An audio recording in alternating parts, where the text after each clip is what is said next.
pinakamataas na pagpupuri, pagluwalhati, pagdarikil at pagsambay sa ating pinakamamahal pong Sus po lamang. Praise the Lord. At ang dobleng paggalang po sa ating Honorable Pastor Will Estrada Almeda. Praise God. Hallelujah.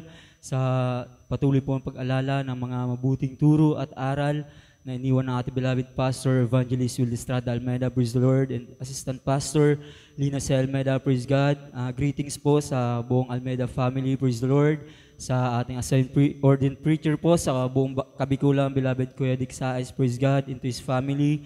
Praise the Lord. Sa inyo po mga minamahal, isang mapagpalang gabi po sa ating lahat. Praise the Lord. Nais ko pong muling papurihan, pasalamatan nating dakilang Diyos, mga minamahal, sa kanyang kabutihan, sa aming buhay, mga minamahal, kung paano po nag-iingat ang ating dakilang Diyos sa aming buhay, mga minamahal, sa mga kagalingan po ng karamdaman, praise the Lord, sa mga pag-iingat sa mga disgrasya at kapahamakan. Praise the Lord. Hallelujah. Mga minamahal. Praise the Lord.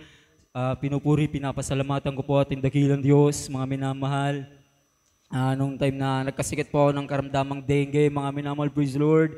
Na alam naman natin po na yung karamdamang dengue, mga minamahal, talagang meron na pong nangamatay, mga minamahal, sa karamdamang ito. Praise the Lord.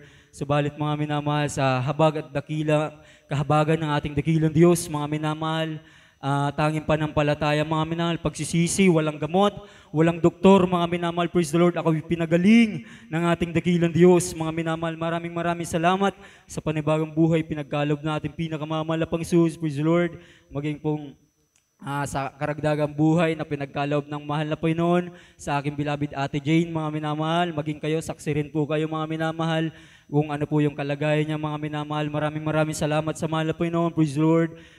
Kasi nasaksihan ko, mga minamahal, kung paano po nagdusa ang aking beloved ate sa kanyang karamdaman, mga minamahal, na talaga nagsusuka po yan ng napakaraming dugo, mga minamahal, praise the Lord, na nung time nga po, mga minamahal, na one time ako po yung nag-assist sa aking beloved ate, mga minamahal, maging ako, mga minamahal, praise the Lord, talagang nandilim yung paningin ko, mga minamahal, nung nagsuka siya, mga minamahal, talagang iniwang ko yung aking beloved ate, mga minamahal, bigla akong lumayo sa kanya at bigla po ako na paupo, mga minamahal, kasi yung buong katawan ko, mga minamahal, talagang nanghina po yan, mga minamahal, praise the Lord.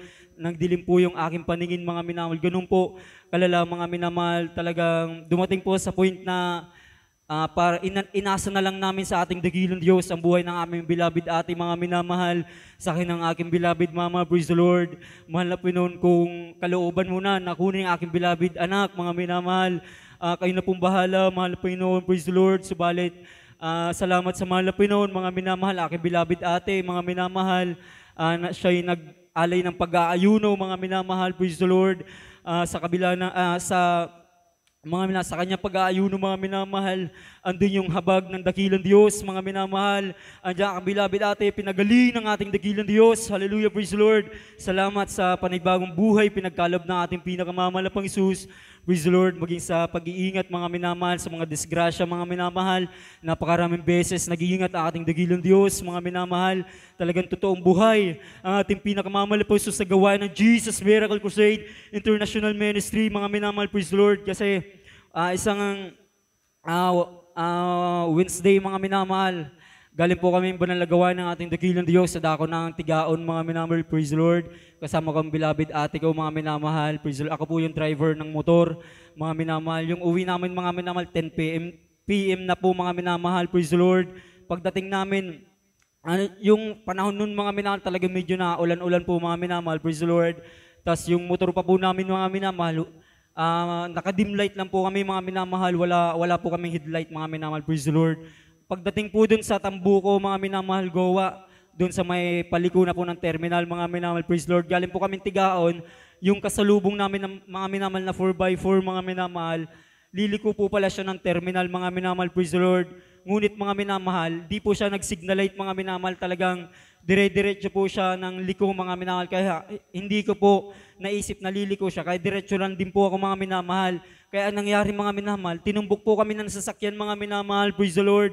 Talagang nung time na yun, grabe yung sigaw naming tatlo, mga minamahal, panay rebuke kami ng in Jesus name, hallelujah, praise the Lord, in Jesus name, sabay-sabay kami nagsisigaw, mga minamahal, praise the Lord. At kitang-kita ng dalawang mata ko, mga minamahal, yung 4x4 papalapit sa amin, mga minamahal. Talagang hindi na magkalahating di pa mga minamahal, tatama na sa amin mga minamahal. Subalit gaano kabuti ang dakilang Diyos, mga minamahal, praise the Lord. Yung 4x4 na yan mga minamahal, para po yan nag-slow motion mga minamahal, hanggang sa makalagpas po kami mga minamahal, saka po siya umarangkada mga minamahal, praise the Lord. Maraming salamat sa ating dakilang Diyos, sa dakilang pag-iingat na yan mga minamahal, praise the Lord. Maging yung mga tao, mga minamahal na nandun nakatambay mga minamahal, gulat na gulat sila mga minamahal, nakapagsabi pa nga na magaling daw po yung driver mga minamahal. Hindi nila alam yung pag-iingat ng ating dakilang Diyos mga minamahal sa atin, ang siyang patuloy nagbibigay ng patnubay gabay, praise the Lord. Salamat sa panalangin ng propeta ng Diyos mga minamahal, na lagi tayong pinag-iingatan ng ating pinakamamahal na Panginoon, praise the Lord, hallelujah. Pinapasalamatan ko rin na dakilang pag-iingat ng mahal na Panginoon mga minamahal. Nung time na nasa dako po kami ng Catanduanes, mga minamahal, praise the Lord. Alam naman natin mga minamahal, nung COVID-19 era mga minamahal, talagang bagsak po yung economy ng bansa mga minamahal, praise the Lord. Kaya laga na po yung krimen mga minamahal, may mga pinapatay, hinuhold up mga minamahal, praise the Lord. Nung time na yun mga minamahal, nagtitinda kami mga minamahal, maging yung mga liblib na lugar, pinapasok po namin yan mga minamahal, praise the Lord. Talagang para lang makapagtinda mga minamahal, praise the Lord. At nung time na yun mga minamahal, sa tuwing nag-scroll po ako ng aking social media account mga minamahal, talagang nadadaanan ko mga minamahal yung mga krimen mga minamahal. Doon mismo sa lugar na tinitindahan namin mga minamahal, praise the Lord, meron po doon isang mananaho mga minamahal, pinatay, kinuha yung benta mga minamahal. Ganun po kalala yung sitwasyon noon mga minamahal. Subalit salamat sa dakilang pag-iingat ng mahal na Panginoon mga minamahal, hanggang sa natapos kami pagtinda mga minamahal ni isang beses mga minamahal. Wala po kaming na-encounter na ganun mga minamahal. Kaya maraming salamat sa pag-iingat ng ating pinakamamahal na Panginoon. Praise the Lord. Maraming bagay dapat pasalamatan sa ating pinakamamahal na Panginoon. Ngunit hanggang dito na lamang bilang isang karagdagan, nais ko pong alayan natin pinakamamahal na Panginoon ng isang papuring awitin. Praise the Lord.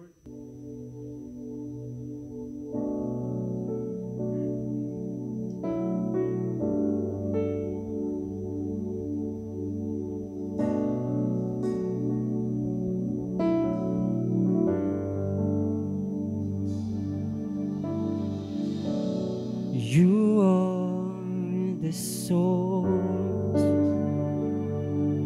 of life.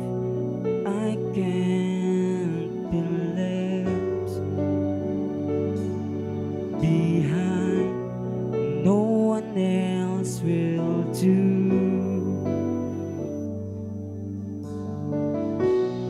And I will take hold of you. 'Cause I need you, Jesus, to come to my rescue.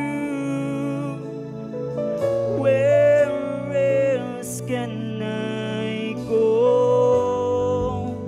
There's no other name by which I am saved. Capture me with grace, I will follow you.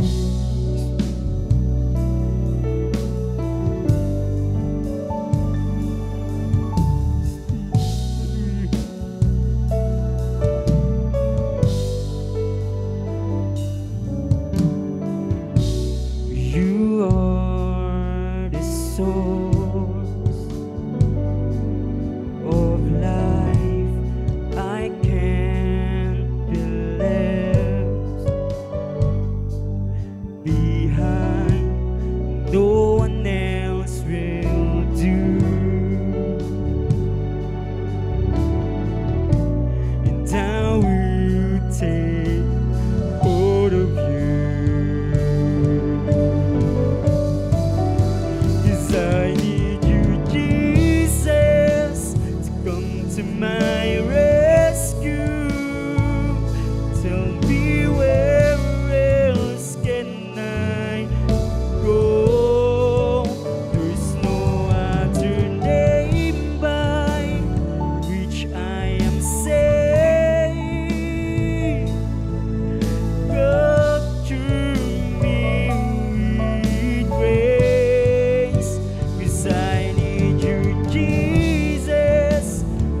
Praise the Lord. Ang lahat ng pagpupuri, pagluwalhati at pagdaragila, pagsamba ay sa ating pinakamamahal na pagsuspo lamang.